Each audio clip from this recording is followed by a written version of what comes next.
Hi hello welcome to basics first again.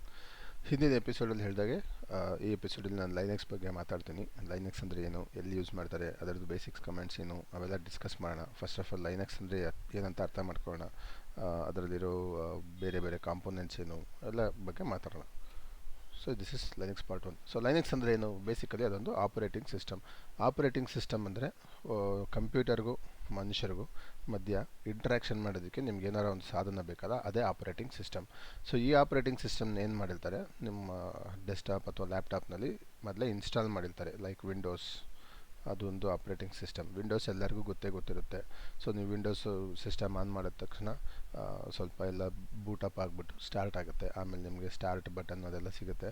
So ಅದನ್ನು use ಮಾಡಿಬಿಟ್ಟು ನೀವು ಫಂಕ್ಷನ್ಸ್ ಎಲ್ಲಿಗೆ ಹೋಗಬೇಕು, ಈಗ ಮೀಡಿಯಾ ಪ್ಲೇಯರ್ ಓಪನ್ ಮಾಡಬೇಕಂದ್ರೆ ಅಲ್ಲಿ ಓಪನ್ ಮಾಡ್ತೀರಾ, ಇಲ್ಲ ಬ್ರೌಸರ್ ಬೇಕಂದರೆ ಬ್ರೌಸರ್ ಓಪನ್ ಮಾಡ್ತೀರಾ, ಯೂಟ್ಯೂಬ್ಗೆ ಹೋಗ್ತೀರಾ, ಬೇರೆ ಬೇರೆ ಫೇಸ್ಬುಕ್ಕು, ಹಂಗೆ ನೀವು ಅಲ್ಲಿ ಏನು ಯು ಆರ್ ಎಲ್ ಹಾಕ್ತೀರಾ ಅದು ಇಂಟರ್ನೆಟ್ ಥ್ರೂ ಕನೆಕ್ಷನ್ ಇದ್ದರೆ ಬರುತ್ತೆ. ಇಲ್ಲ ನಾನು ಬರೀ ಮೈಕ್ರೋಸಾಫ್ಟ್ ವರ್ಡ್ ಯೂಸ್ ಮಾಡ್ತೀನಿ, ಎಕ್ಸೆಲ್ ಯೂಸ್ ಮಾಡ್ತೀನಿ, ಪಿ ಪಿ ಟಿ ಯೂಸ್ ಮಾಡ್ತೀನಿ ಅಂದರೆ ಅದಕ್ಕೆ ನಿಮಗೆ ಬೇರೆ ಬೇರೆ ಫೀಚರ್ಸ್ ಇರುತ್ತೆ. ಅಲ್ಲಿ ಸರ್ಚ್ ಮಾಡ್ತೀರಾ ಬರುತ್ತೆ ಆ ಪರ್ಟಿಕ್ಯುಲರ್ ಅಪ್ಲಿಕೇಶನ್. ಅದನ್ನೆಲ್ಲ ಅಪ್ಲಿಕೇಶನ್ಸ್ ಅಂತಾರೆ.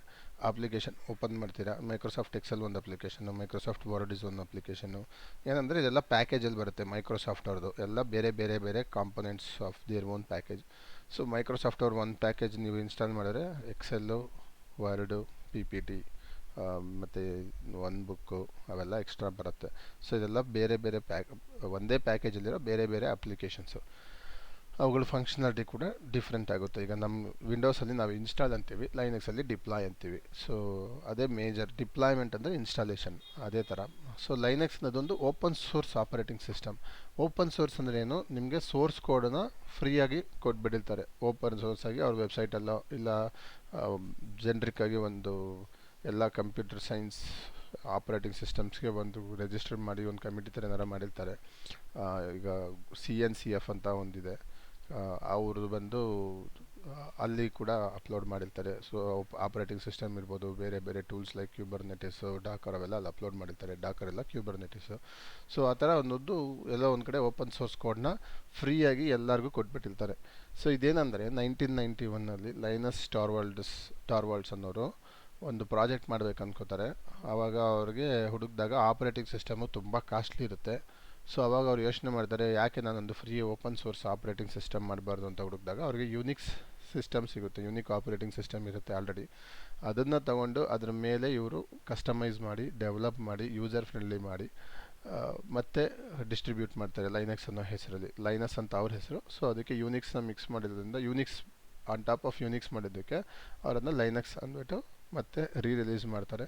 ಸೊ 1991ನಲ್ಲಿ ಅದು ಬಂದುಬಿಟ್ಟು ಫ್ರೀಯಾಗಿ ಓಪನ್ ಸೋರ್ಸಾಗಿ ಕೊಡ್ತಾರೆ. ಆಲ್ಮೋಸ್ಟ್ ಎಲ್ಲ ಕಂಪ್ನಿಲೂ ಲೈನೆಕ್ಸ್ ಸರ್ವರ್ ಮೇಲೇ ಅಪ್ಲಿಕೇಶನ್ಸ್ನ ಇನ್ಸ್ಟಾಲ್ ಮಾಡಿ ರನ್ ಮಾಡ್ತಾ ಇರ್ತಾರೆ. ಯಾಕಂದರೆ ಅದು ತುಂಬಾ ಫಾಸ್ಟಾಗಿ ವರ್ಕ್ ಆಗುತ್ತೆ, ಸೆಕ್ಯೂರ್ಡ್ ಆಗಿದೆ ಅಂತ. ಸೊ ಅದೆಲ್ಲ ಅದರ ಫೀಚರ್ಸ್ ಎಲ್ಲ ಈಗ ಮುಂದೆ ನೋಡೋಣ. ಸೊ ಹಾಗೆ ಮೊದಲೇ ಹೇಳಿದಾಗೆ ಇದೊಂದು open source operating system. So ಇದನ್ನು ಬಂದು ಯಾರು ಬೇಕಾದ್ರೂ ಸೋರ್ಸ್ ಕೋಡ್ ಡೌನ್ಲೋಡ್ ಮಾಡಿಕೊಂಡು ಅವ್ರಿಗೆ ಹೇಗೆ ಮಾಡಿಫೈ ಮಾಡಬೇಕು ಮಾಡ್ಕೋಬೋದು. ಹಾಗಾಗಿ ತುಂಬ ವೆರೈಟಿ ಆಫ್ ಲೈನೆಕ್ಸ್ ಇದೆ. ಉಬುಂಟು ಅಂತಿದೆ, ಫೆಡೋರಾ ಅಂತಿದೆ, ಅದು ಅಪ್ಗ್ರೇಡ್ ಆಗ್ತಾನೆ ಇರುತ್ತೆ. CentOS ಅಂತ ಇದೆ. ಅವೆಲ್ಲ ಲೈನೆಕ್ಸ್ ಮತ್ತು ಯೂನಿಕ್ಸ್ ಆಪರೇಟಿಂಗ್ ಸಿಸ್ಟಮ್ ಮೇಲೇ ಬೇರೆ ಬೇರೆ ಕಂಪ್ನಿಯವರು ಅದನ್ನ ಡೌನ್ಲೋಡ್ ಮಾಡಿಬಿಟ್ಟು ಮತ್ತೆ ಅದನ್ನು ರೀಡಿಸೈನ್ ಮಾಡಿಕೊಂಡು ಇಲ್ಲ ಸ್ವಲ್ಪ ಫೀಚರ್ಸ್ ಏನಾರ ಎಕ್ಸ್ಟ್ರಾ ಆ್ಯಡ್ ಮಾಡಿ ಮತ್ತೆ ಅದನ್ನು ಜನರಿಗೆ ಫ್ರೀಯಾಗಿ ಕೊಟ್ಟಿರ್ತಾರೆ. Stability and reliability. Linux is known for its stability and reliability, making it a popular choice. Stability ಅಂದ್ರೇನು, ಅದರಲ್ಲಿ ಏನು ಫ್ಲಕ್ಚುಯೇಷನ್ ಇಲ್ಲ. ಎಕ್ಸಾಕ್ಟ್ಲಾಗಿ ಒಂದು ಸತಿ ನೀವು ಆಪರೇಟಿಂಗ್ ಸಿಸ್ಟಮ್ ಯೂಸ್ ಮಾಡಿದ್ರೆ until and unless you uninstall, ಅದರಲ್ಲಿ ಹೇಗೆ ಡೇ 1 ಹೇಗೆ ಪರ್ಫಾರ್ಮ್ ಮಾಡ್ತಿರುತ್ತೆ, ನೀವು 10 ಇಯರ್ಸ್ ಆದಮೇಲೂ ಹಾಗೇ ಪರ್ಫಾರ್ಮ್ ಮಾಡ್ತಾ ಇರುತ್ತೆ. ಏನಂದರೆ ಅವಾಗವಾಗ ನೀವು ಸೆಕ್ಯೂರಿಟಿ ಇಶ್ಯೂಸ್ ಏನಾರು ಐಡೆಂಟಿಫೈ ಮಾಡಿದ್ರೆ ಅದರದ್ದು ಪ್ಯಾಚಸ್ ಅವೆಲ್ಲ ರಿಲೀಸ್ ಮಾಡ್ತಾ ಇರ್ತಾರೆ, ಅದನ್ನ ಇನ್ಸ್ಟಾಲ್ ಮಾಡ್ಕೋಬೋದು. ಆಮೇಲೆ ತುಂಬ ರಿಲಯಬಲ್ ಆಗಿ ಕೂಡ ಇರುತ್ತೆ. So you know what exactly ಹೆಂಗೆ ವರ್ಕ್ ಆಗುತ್ತೆ ಅಂತ ನಿಮ್ಗೆ ಗೊತ್ತಿರುತ್ತೆ ಅದು.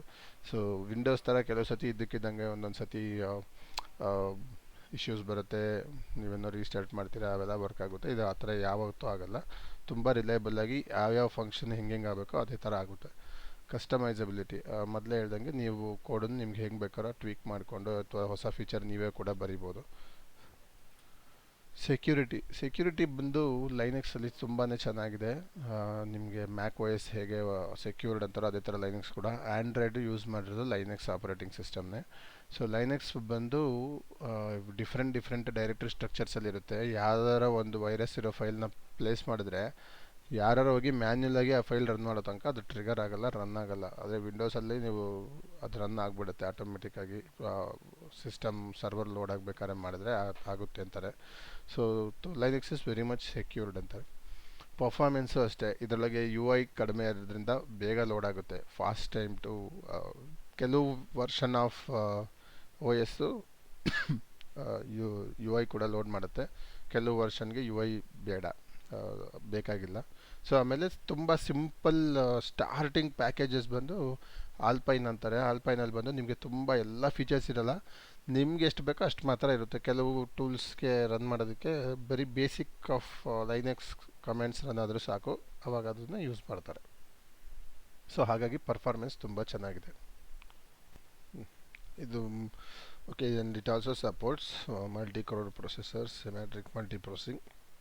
ಇದೆಲ್ಲ ಏನಂತ ಮುಂದೆ ಫ್ಯೂಚರಲ್ಲಿ ನಿಮಗೆ OS ಇನ್ಸ್ಟಾಲ್ ಮಾಡಿ ವರ್ಕ್ ಮಾಡಬೇಕಾದ್ರೆ ಅದು ಸ್ಪೀಡೆಲ್ಲ ಹೇಗಿರುತ್ತೆ ಅಂತ ಗೊತ್ತಾದಮೇಲೆ ಅರ್ಥ ಆಗುತ್ತೆ. ಸೊ ಇದು ಲೈನೆಕ್ಸ್ ಆಪರೇಟಿಂಗ್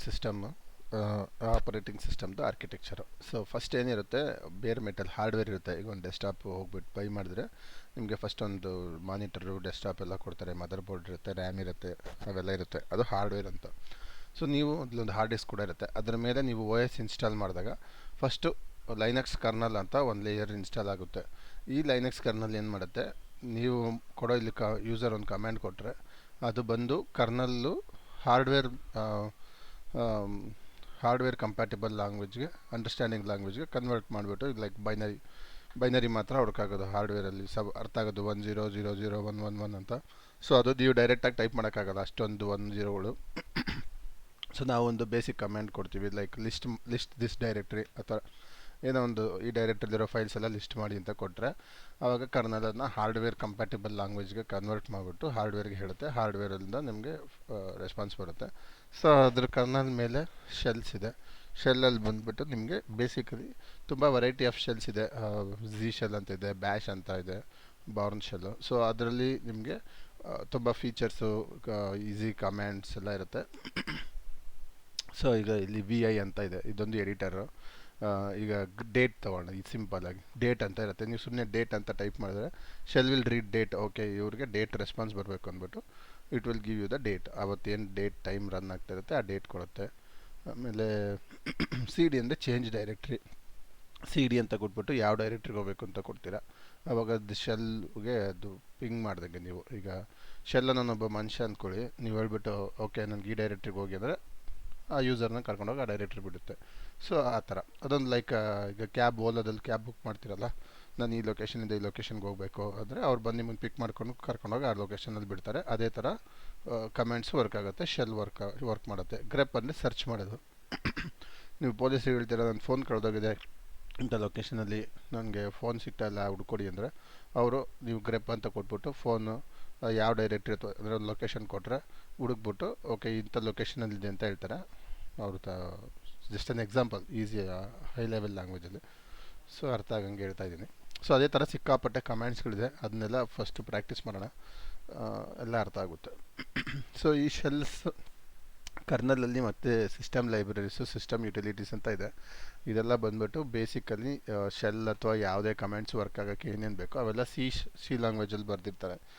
ಲೈಕ್ ನಿಮಗೆ ಮ್ಯಾಥಮೆಟಿಕಲ್ ಎಕ್ಸ್ಪ್ರೆಷನ್ಸ್ ಇರ್ಬೋದು, ಈ CD, ಗ್ರೆಪ್, ಡೇಟ್ ಇವೆಲ್ಲ ಎಕ್ಸಿಕ್ಯೂಟ್ ಆಗಬೇಕಂದ್ರೆ ಬ್ಯಾಕ್ ಎಂಡಲ್ಲಿ ಎಲ್ಲ ಲ್ಯಾಂಗ್ವೇಜ್ C++ ಎಲ್ಲ ಯೂಸ್ ಮಾಡಿ ಮೆಥಡ್ಸ್ ಬರ್ತಿರ್ತಾರೆ. ಅದನ್ನು ಎಕ್ಸಿಕ್ಯೂಟ್ ಆಗಿಬಿಟ್ಟು ನಿಮಗೆ ರೆಸ್ಪಾನ್ಸ್ ಬರುತ್ತೆ. ಡೆಸ್ಕ್ಟಾಪ್ ಎನ್ವಿರಾನ್ಮೆಂಟ್ ಅಂದರೆ ನಿಮಗೆ UI ಕೂಡ ಬರುತ್ತೆ. ಲೈಕ್ ವಿಂಡೋಸಲ್ಲಿ ಒಂದು UI ಬರುತ್ತಲ್ಲ, ಆ ಥರ ವಿಂಡೋಸ್ ಅದು ಆಪ್ಷನಲ್. ಅದು ಎಲ್ಲ OS ಫ್ಲೇವರ್ಸಲ್ಲೂ ಇದೆ ಅಂತ ಇಲ್ಲ. ಸೊ ಹಾಗಾಗಿ ಬೇರೆ ಬೇರೆ ಆಪರೇಟಿಂಗ್ ಸಿಸ್ಟಮ್ ಲೈನೆಕ್ಸ್ ಫ್ಲೇವರ್ಸಲ್ಲಿ ಡೆಸ್ಕ್ಟಾಪ್ ಎನ್ವಿರಾನ್ಮೆಂಟ್ ಕೂಡ ಇರುತ್ತೆ. ಅಪ್ಲಿಕೇಶನ್ಸ್ ಆ್ಯಂಡ್ ಸಾಫ್ಟ್ವೇರ್ ಪ್ಯಾಕೇಜಸ್, ಇದು VI ಅನ್ನೋದು ಒಂದು ಟೂಲು. ಸೊ ಅದು ಬಂದ್ಬಿಟ್ಟು ನಿಮಗೆ ಈಗ ನಮಗೆ ಹೆಂಗೆ ನೋಟ್ ಪ್ಯಾಡು, ವರ್ಡ್ ಪ್ಯಾಡ್ ಅವೆಲ್ಲ ಇದೆಯಲ್ಲ ಅದೇ ಥರ VI ಅಂತ ಇದೆ, ನ್ಯಾನೋ ಅಂತ ಇದೆ. ಸೊ ಅದನ್ನು ಯೂಸ್ ಮಾಡಿ ನೀವು ಫೈಲ್ ಕ್ರಿಯೇಟ್ ಮಾಡ್ಬೋದು, ಇಲ್ಲ ಟೈಪ್ ಮಾಡ್ಬೋದು, ಇಲ್ಲ ಆಲ್ರೆಡಿ ರೆಡಿ ಇರೋ ಫೈಲ್ನ ರೀಡ್ ಮಾಡ್ಬೋದು.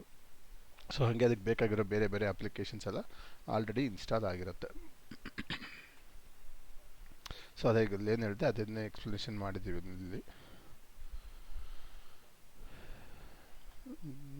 ಯಾವೆಲ್ಲ ಏನಂತ ಮುಂದಿನ ಎಪಿಸೋಡ್ಗಳಲ್ಲಿ ನಿಮಗೆ ಗೊತ್ತಾಗುತ್ತೆ. ಸೊ ಇದು ಬಂದು ಲೈನೆಕ್ಸ್ ಕಮ್ಯಾಂಡ್ಸ್. ಸೊ ಲೈನೆಕ್ಸ್ ಬೇರೆ ಬೇರೆ ಕಮ್ಯಾಂಡ್ಸ್ ಇದೆ. LS ಅಂದರೆ list directory, CD to change the current directory, PWD ಅಂದರೆ ಯಾವುದರ present working directory path print ಮಾಡುತ್ತೆ, MK. ಇದನ್ನೆಲ್ಲ ನಾವು ಇವಾಗ ಫಸ್ಟ್ ಒಂದು ಆಪರೇಟಿಂಗ್ ಸಿಸ್ಟಮ್ನ ಇನ್ಸ್ಟಾಲ್ ಮಾಡಿಬಿಟ್ಟು ಅದನ್ನ ಲೋಡ್ ಮಾಡಿಬಿಟ್ಟು ನೋಡೋಣ ಹೇಗೆ ವರ್ಕ್ ಆಗುತ್ತೆ ಅಂತ. ಸೊ ನೆಕ್ಸ್ಟ್ ಎಪಿಸೋಡಲ್ಲಿ ಸಿಗೋಣ. ಮತ್ತು ಆ ಎಪಿಸೋಡಲ್ಲಿ ಒಂದು ISO ಫೈಲ್ ಅಂತಾರೆ, ಅದನ್ನು ಡೌನ್ಲೋಡ್ ಮಾಡಿರ್ತೀನಿ. ಅದನ್ನ ಹೇಗೆ ಇನ್ಸ್ಟಾಲ್ ಮಾಡೋದು, ಹೇಗೆ ವರ್ಕ್ ಮಾಡೋದು, ಹೇಗೆ ಲೈನೆಕ್ಸ್ ಕಮೆಂಟ್ಸ್ ಎಲ್ಲ ಎಕ್ಸಿಕ್ಯೂಟ್ ಮಾಡೋದು, ಯಾವ್ಯಾವ ಲೈನೆಕ್ಸ್ ಕಮೆಂಟ್ಸಿಂದ ಏನೇನು ಯೂಸ್ ಆಗುತ್ತೆ ಅಂತೆಲ್ಲ ಅಲ್ಲಿ ನೋಡೋಣ. ಆಲ್ರೆಡಿ ಗೊತ್ತಿರೋರು ಅದನ್ನ ಸ್ಕಿಪ್ ಮಾಡ್ಬೋದು, ಗೊತ್ತಿಲ್ಲದಿರೋರು ಖಂಡಿತ ನೋಡಿ. Thank you.